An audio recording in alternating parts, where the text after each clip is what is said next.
Hola, ¿qué tal? Saludos cordiales aquí en TV Senado. Estamos listos para enfrentar otro capítulo de Contrapuntos. Hoy día un invitado de una zona muy importante en nuestro país, donde hay mucho de qué hablar también. Aquí está su ficha de presentación.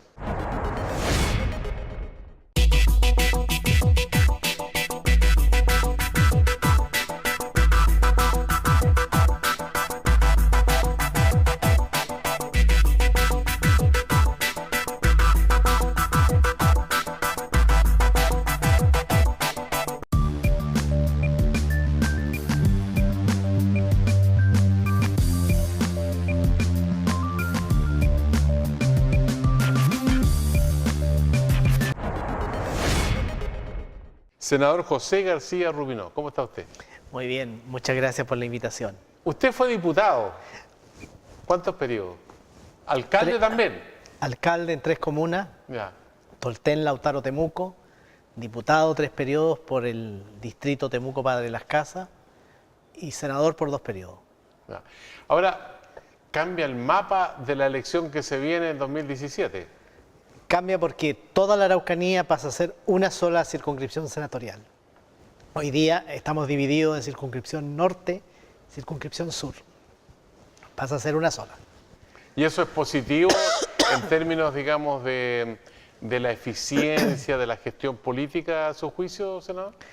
Yo no tengo una evaluación positiva de eso. Hoy día la ciudadanía reclama que nos ve poco. La gente nos quiere ver en terreno, nos quiere ver en el aniversario de sus comunas, en las principales celebraciones, nos quiere ver escuchándolos, atendiendo sus requerimientos, que cada vez más son de tipo legislativo, en el sentido de que si hay una ley que regula, por ejemplo, nueva carrera de los profesores quieren que uno vaya, explique, ellos hacer sus preguntas, en fin, y eso en todas las comunas. Entonces, naturalmente que al ampliar el universo, al ampliar el número de comunas, al ampliar el número de población, va a ser más difícil. Si así todo, hoy en día hay comunas donde uno va 1 o 2 veces al año, al ampliar va a ser todavía mucho más difícil. ¿Y cuáles normalmente son las comunas que quedan más postergadas? Las más pequeñas. Entonces, yo creo que va a haber que hacer un esfuerzo grande por estar en terreno, por escuchar a la gente, porque es también una manera bien concreta de representarlos. ¿Cómo puede uno representarlos bien si no está en contacto con ellos? Por lo tanto, es un desafío. Hay un dato que históricamente se repite, que en la región de la Araucanía hay un bolsón de pobreza dura. Y esa situación uno se pregunta, bueno, ¿de qué manera se puede cambiar con más recursos, con políticas sociales? Y cuando uno observa el presupuesto que se discutió en noviembre, ahora ya estamos en diciembre, ¿cómo queda la Araucanía frente al presupuesto, por ejemplo, en políticas públicas? Un poco mejor. El presupuesto de la región de la Araucanía, que uno lo puede identificar en la ley de presupuesto porque hay muchos otros programas, medidas que va tomando el gobierno con cargo a los recursos generales de la administración pública, pero lo que uno puede identificar como presupuestos regionales son Servicio de Salud Araucanía Norte, Servicio de Salud Araucanía Sur, Servicio de Vivienda y Urbanismo, los fondos regionales para deportes, el Ministerio de Obras Públicas que nos entrega servicio por servicio la inversión que va a ejecutar en la región y naturalmente el Fondo Nacional de Desarrollo Regional. ¿Cuáles son los que más crecen para el año 2017? Serviu, que crece en un 40%, y el proyecto que lleva adelante el Ministerio de Obras Públicas de agua potable rural, que es una gran necesidad. Ese está creciendo, si lo comparo ley con ley, en un 100%. ¿Cuáles crecen? O mejor dicho, cuáles decrecen, cuáles bajan su presupuesto con respecto a este año 2016. Dirección de Vialidad. Y eso es algo que nos preocupa mucho porque somos la región que tiene la mayor cantidad de caminos, la mayoría de esos caminos son de tierra y por lo tanto tenemos una gran necesidad de mantener y mejorar nuestras rutas y el presupuesto viene disminuido. Y también viene levemente disminuido el Fondo Nacional de Desarrollo Regional en un 0,5%, de tal manera de que el presupuesto crece, si yo sumo todo esto, todos los presupuestos regionales identificados en la ley, tengo un incremento del 19,6, porque el incremento de vivienda es muy alto, el incremento de agua potable rural es muy alto, y eso se agradece. Pero naturalmente nos quedamos preocupados porque el Fondo Nacional de Desarrollo Regional prácticamente decrece muy poquito, pero decrece, y el proyecto de vialidad, de la Dirección de Vialidad, ya había decrecido el 2016, vuelve a caer el 2017, entre los 2 años estamos en un 10% menos, y eso es preocupante. A ver, para la gente que nos está viendo en este momento en la Araucanía, en todo el país, la región de la Araucanía va desde la cordillera hasta el mar, hasta Puerto Saavedra en la costa, y por el norte el límite con la región del Biobío y al sur la región de los ríos. De los ríos. Ahora, la interconexión territorial generalmente la conocemos los que viajamos al sur cuando vamos o a Puerto Saavedra, por ejemplo, o hacia Pucón y Villarrica, pero no mucho más que eso en la Araucanía. Pero la Araucanía tiene muchos más puntos de conexión donde viven grupos de personas que son importantes para el desarrollo de la región. Y los caminos en invierno son de barro y en verano son de tierra. Y ese es el problema que se presenta, por eso usted habla de la construcción vial. Exactamente, lo que ocurre es que yo diría que afortunadamente hoy día todo lo que es interconexión comunal, comuna a comuna, está asfaltado. Ya. Sin embargo, dentro de cada comuna hay importantes caminos, muchos de ellos muy productivos, y también la gran mayoría de los caminos que conectan a las comunidades indígenas, todos caminos de tierra, de ripio o de tierra, y que naturalmente en invierno son insalvables. Entonces, necesitamos que los caminos que hoy son de ripio pasen a ser asfaltados, y que los caminos que hoy son de tierra pasen a lo menos tener una carpeta de ripio, de tal manera de garantizar mayor conectividad, garantizar que los niños puedan ir al colegio, que los enfermos puedan ir a los centros asistenciales, garantizar que se pueden llevar las semillas y los insumos para la producción agropecuaria y también, por supuesto, finalmente llevar el fruto de las cosechas, la producción, llevarla a los centros de consumo. Entonces el tema camino, el tema puentes, conectividad en general para nosotros es muy, muy relevante. Ahora, el servicio de transporte, ¿cómo funciona en la Araucanía de 1 a 10, por ejemplo? En general funciona bien, insisto, sobre todo en lo intercomunal. O sea, hay transporte de pasajeros sí, con cierta frecuencia. Y con frecuencia. Yo no recibo muchos reclamos. A veces los reclamos que uno recibe son que las máquinas debieran ser un poco mejores, que las máquinas se llueven en el invierno, ese tipo de cosas. Que no cierran las ventanas y en el verano con el polvo, en fin. Distinto es lo que ocurre al interior de cada comuna. A veces ahí hay sectores en que tienen locomoción pública solo una vez a la semana. La mayoría de las veces con un buen subsidio del Ministerio de Transporte. Se han licitado esos recorridos, de tal manera que yo reconozco los esfuerzos que se han hecho, pero en general, si mejoramos los caminos, mejora todo lo que es el traslado, se puede hacer más rápido y sobre todo más seguro. Porque hay caminos en que francamente uno dice, ¿cómo pasa una micro por aquí?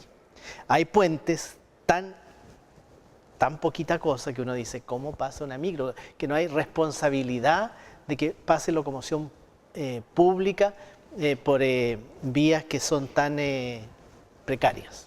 Bueno, hay gente que desde el punto de vista de la idea afirma que la educación es un motor fundamental para salir de la pobreza, de su desarrollo. ¿Ese es un motor que está funcionando en la Araucanía o funciona a medias nomás el motor de la educación? Respecto de cobertura, funciona bien. Tenemos escuelas en toda la región, en los sectores más rurales hay escuelas, en los sectores más apartados hay escuelas. Aquí hay que reconocer el esfuerzo, por ejemplo, del Magisterio de la Araucanía, una institución que ya tiene cerca de 70 años. Fueron los primeros en llegar a entregar educación en muchos puntos de nuestra región de la Araucanía, antes que el Estado. Por supuesto, reconocer el esfuerzo de las municipalidades y también el esfuerzo de los colegios particulares subvencionados. Respecto de cobertura, no tenemos problema.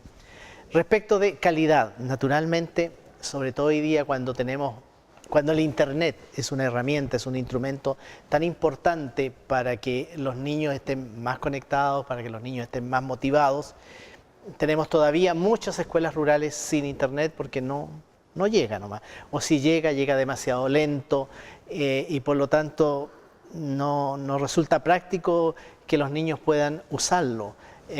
Y entonces tenemos ahí digamos, un factor de debilidad, todo lo que es la interconexión digital. Hay que reforzarlo, hay que hacer las inversiones correspondientes. Han habido dificultades con las principales empresas que tienen que hacer las inversiones, pero en eso falta.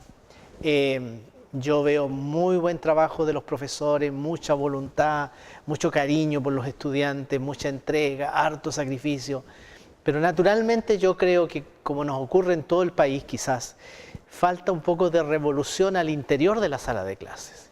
Que los niños aprendan cantando, que los niños aprendan preguntando, que los niños sean más participativos dentro de la sala de clases. Creo que probablemente no es la generalidad, pero todavía tenemos muchos colegios donde el profesor entrega los conocimientos, entrega las materias y los alumnos las reciben sin mucha interacción.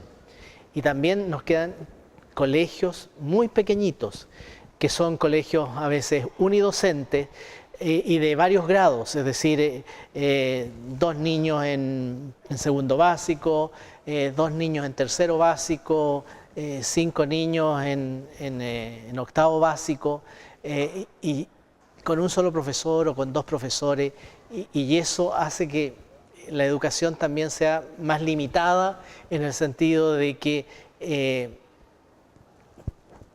todos en una misma sala de clase o a lo más en 2 salas de clase, impide realmente de que el proceso educativo sea más enriquecedor. Yo diría que por ahí es donde están nuestras debilidades y por ahí también es donde están nuestros desafíos. Ahora, pero en general yo diría, en cobertura, bien, porque tenemos escuelas en todos los colegios, en todas las comunas y en cada rincón de las comunas. En materia de calidad, un gran esfuerzo que se está haciendo, pero al mismo tiempo, sobre todo en algunos sectores, eso siempre hay que reforzarlo y siempre es un desafío. Sabe que cuando usted me relata eso, me sorprende. Yo soy profesor de enseñanza básica, soy normalista, y recuerdo, por ejemplo, en los 60, cuando iba a Chiloé, en la sala de clase el profesor tomaba la pizarra y la dividía en 3, y tenía primero, segundo y tercero en la mañana, y en la tarde tenía cuarto, quinto y sexto, y también la dividía en 3. Después se amplió con la reforma de Frei Montalva al 66 a 8 años. Pero le hacía clase a 3 cursos en la mañana y 3 cursos en la tarde, en una situación que hoy día se repite por lo que usted dice, pero ya ha pasado más de 50 años. Y particularmente se repite en nuestra región de la Araucanía. Entonces, esos son grandes desafíos, porque realmente el ideal es que cada curso tenga su profesor, el ideal es que cuando ya tenemos que entrar en matemáticas y en lenguaje más avanzado, sea un profesor que tenga la especialidad, porque eso es lo que ocurre en la ciudad y eso es lo que ocurre también en las escuelas más grandes que agrupan en las localidades más grandes. Entonces esos niños muchas veces, no siempre, muchas veces parten en desventaja. Y digo que no siempre porque a veces es tanta la dedicación del profesor, es tanto el cariño, el amor, el compromiso, que se multiplica y lo hace bien, pero con una gran dosis de esfuerzo y de sacrificio. Estamos conversando con el senador José García Rubinó, de la región de la Araucanía, y bueno, hablamos de los niños, pero vamos a hacer una pausa para conversar acerca de la tercera edad. ¿Cómo se viene la situación de las pensiones, de aquellas personas que jubilan, que tienen pensiones que son precarias, y cuestión que hoy día preocupa al mundo de la política y a los afectados, y vamos a ver si hay caminos de solución en un plazo mediano o quizá en un corto plazo? Una pausa y volvemos con usted aquí en Contrapuntos en el canal del Senado de la República de Chile.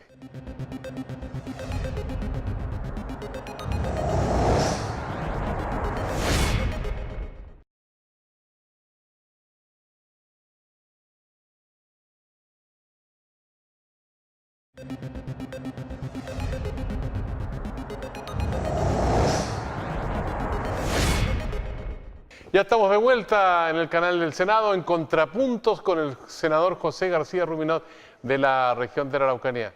Senador, hoy día hay una gran convulsión política y que tiene que ver directamente con la economía.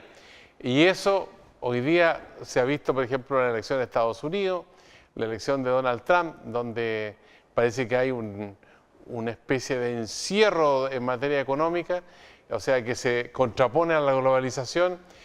No hace mucho también la señora Theresa May de Gran Bretaña, la primera ministra, ha anunciado que se van a rebajar los impuestos para atraer a empresas y activar la economía británica, pero la Unión Europea le ha dicho, momentito, si hoy día todavía ustedes forman parte de la comunidad, así que no se apuren tanto. Bueno, pero al mismo tiempo está flotando hace bastante rato ya el problema de las pensiones, no solamente en Chile, sino en todo el mundo. La gente vive más. Por lo tanto, la plata habría que estirarla más y al estirarla más representa menos pensiones, aunque se habla además de las lagunas que la gente tiene, de los sueldos precarios, del trabajo informal. Aquí en Chile hay un cuestionamiento muy fuerte, ha habido un movimiento no más AFP. ¿Tiene salida el problema de las jubilaciones precarias a su juicio o no? Yo creo que todos los problemas tienen soluciones en la medida que uno se aboque y exista voluntad política para querer resolverlo. Yo creo que uno de los grandes desafíos que tiene Chile es tener un sistema de pensiones que garanticen pensiones que permitan que las personas cuando dejan de trabajar, cuando se acogen a retiro, cuando se acogen a la jubilación, no caigan en una situación de pobreza, que puedan mantener el estándar de vida que tenían mientras estaban trabajando. Ese yo creo que es un gran desafío. Hoy día las pensiones efectivamente son bajas, incluso en aquellos casos de personas que llevan 35, 40 años cotizando y que no tienen lagunas previsionales. Aún así son bajas. ¿Qué debemos hacer? Yo creo que en primer lugar hay que ir destinando cada vez una mayor cantidad de recursos del fisco, de fondos fiscales, a lo que es el pilar solidario. Nosotros acabamos de aprobar una ley el mes pasado que va a regir a partir del 1 de enero, que reajusta las pensiones básicas solidarias de vejez o de invalidez en un 10%. Eso significa que vamos a pasar de una pensión de 92.000 pesos a aproximadamente 102.000 pesos. Y son aproximadamente 600.000 personas que reciben esta pensión básica solidaria. O sea, eso equivale más o menos como al 10% de la población activa que tiene Chile, que son 7, 8 millones de habitantes. Así es. Después también se está reajustando en un 10% el aporte previsional solidario. Hay personas que en la composición de su pensión tienen una pensión base que la logró con sus ahorros previsionales, ¿ya?, más un aporte previsional que es un premio a los años que cotizó, porque hizo un esfuerzo de ahorro personal, pero también por el hecho de tener, digamos, provenir de un hogar carenciado, de un hogar vulnerable, 60% más vulnerable. Y ese aporte previsional solidario, que en algunos casos es de 30.000 pesos, en otros casos es de 50.000 pesos, en fin, se reajusta en un 10%, lo que no significa en este caso que la pensión se reajuste en un 10%. Quiero ser súper claro. Lo que se reajusta es la porción de la pensión que es aporte previsional solidario. En algunos casos eso va a significar que la pensión le aumente un 5%, un 3%, un 4%, en fin. Eso se acaba de aprobar en el mes de noviembre aquí en el Congreso Nacional. Naturalmente que pasar de una pensión de 92.000 pesos a 102.000 pesos sigue igualmente siendo insuficiente. Y por lo tanto ese esfuerzo hay que ser perseverante en ello e irlo alcanzando, ojalá todos los años, año por medio, pero hay que ir haciendo ese esfuerzo.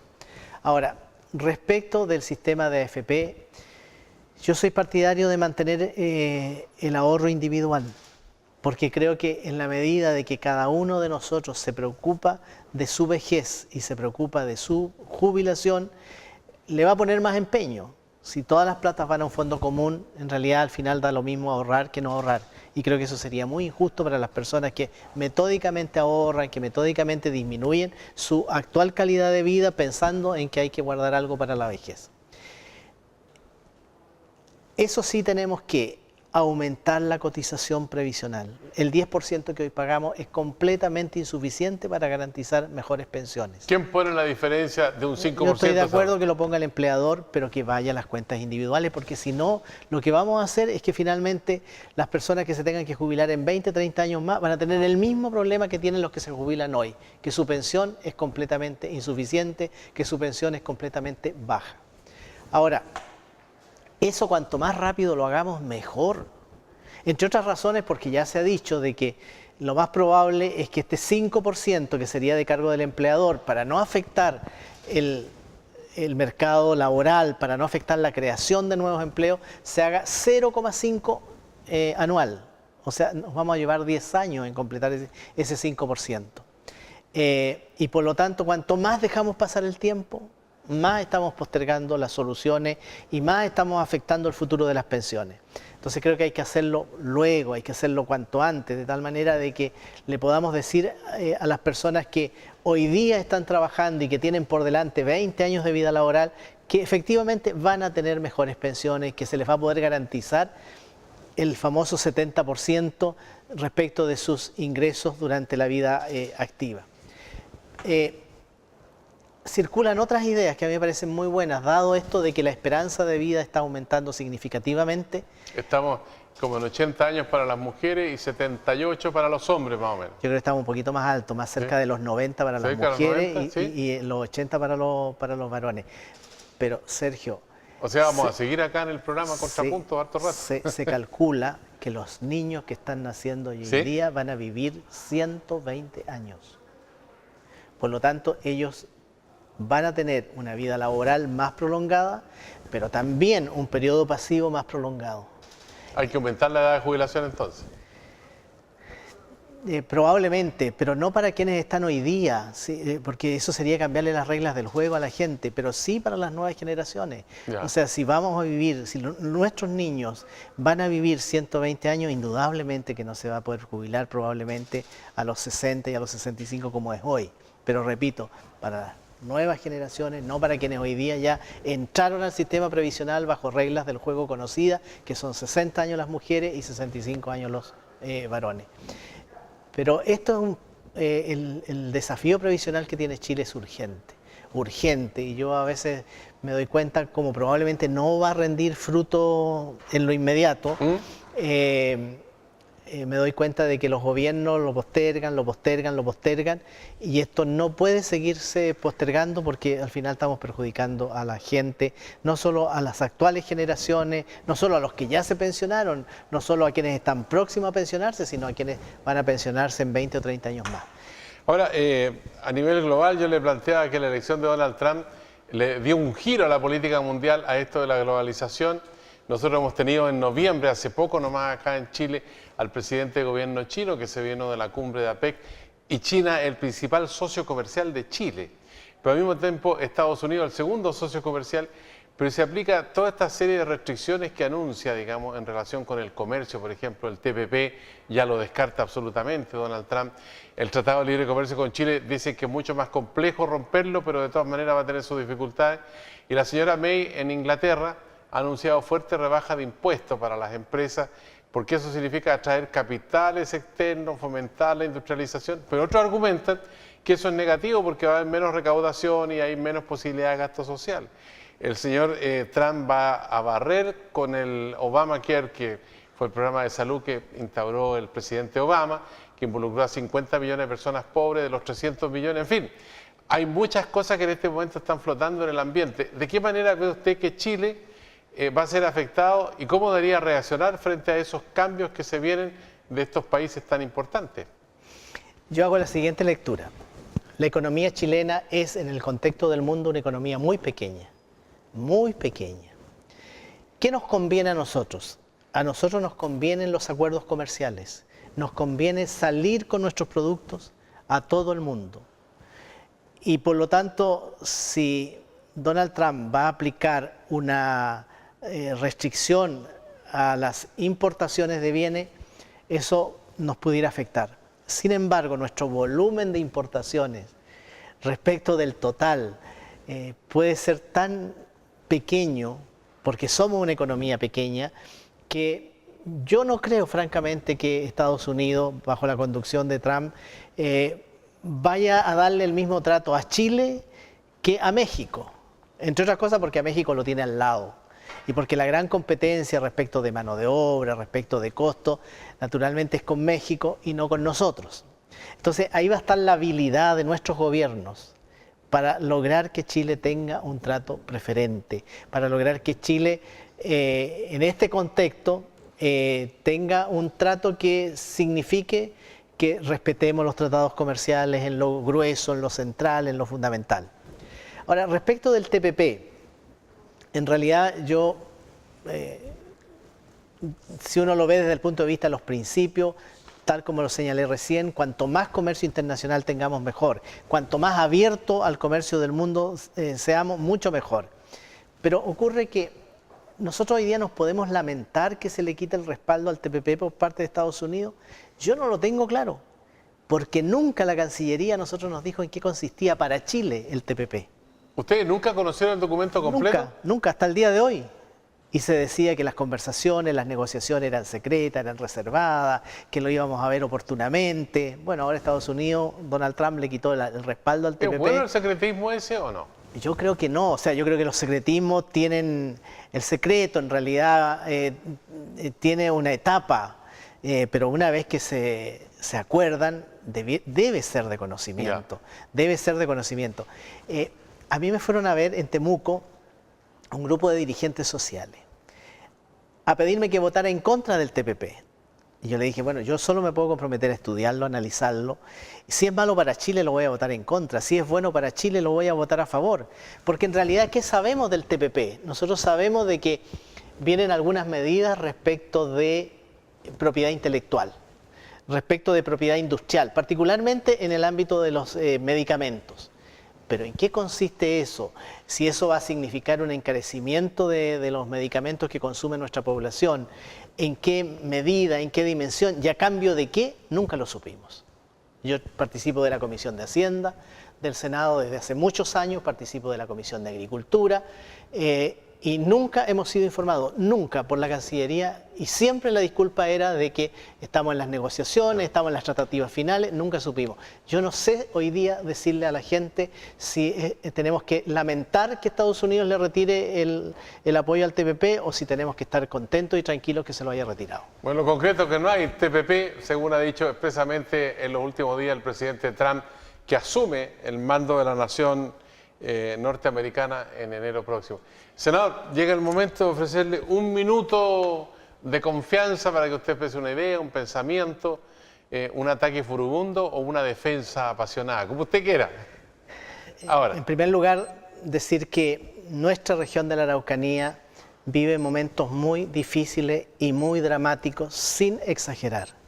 La situación de violencia que nos azota diariamente, la situación de pobreza, el 30% de nuestra población vive en condiciones de pobreza. Entonces, esta mezcla, violencia, ataque a los factores productivos de nuestra región, ataque a las personas, ataque a los medios de producción, sumado a la situación de pobreza que ya tenemos por muchos años, hace de que seamos una región triste, una región afligida, una región que no ve esperanzas, una región que no ve cuál es realmente su futuro. Y por lo tanto, mi llamado a las autoridades, mi llamado a la Presidenta de la República, una vez más, mi llamado al Ministro del Interior, una vez más, a que pongan sus ojos, pongan su acción sobre la Araucanía. Hay que terminar con la violencia, hay que hacer grandes esfuerzos para disminuir significativamente la pobreza que afecta a este territorio de nuestro país.